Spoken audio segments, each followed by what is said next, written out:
بسم اللہ والصلاة والسلام علی رسول اللہ صلی اللہ علیہ وسلم۔ اگر ولی کے علاوہ کوئی اور شخص ہو جو نماز جنازہ میں شریک ہو رہا ہو، نماز جنازہ تیار ہو، صفیں درست ہو چکی ہوں، تو اب اگر وہ آدمی وضو کرتا ہے، اس کا وضو نہیں ہے تو نماز جنازہ فوت ہو جائے گی، رہ جائے گی، اور نماز جنازہ کی قضا بھی نہیں ہے۔ نماز جنازہ کا حکم عام نماز پنجگانہ سے مختلف ہے۔ تو نماز پنجگانہ آپ جب تک وضو نہیں کریں گے آپ نہیں پڑھ سکتے۔ سامنے پانی موجود ہو اور آپ تیمم کریں تو آپ کا تیمم نہیں ہوگا، نماز دوبارہ پڑھنی پڑے گی۔ اگر اس تیمم سے نماز پڑھ لی تو وضو کر کے نماز پڑھنی پڑے گی۔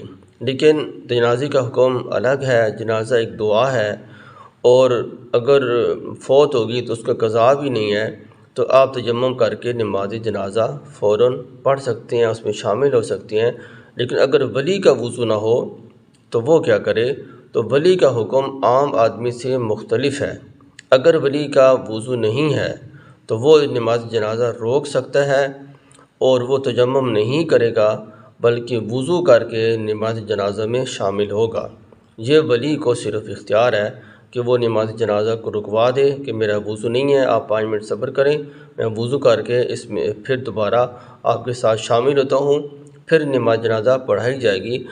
اگر انہوں نے ولی کی اجازت کے بغیر، امام صاحب نے یا کسی اور نے نماز جنازہ پڑھا دی تو ولی کو اختیار ہے کہ وہ دوبارہ بھی نماز جنازہ پڑھوا سکتا ہے، خود پڑھا سکتا ہے اگر پڑھانے کا اہل ہو، تو نہیں تو کسی سے پڑھا سکتا ہے۔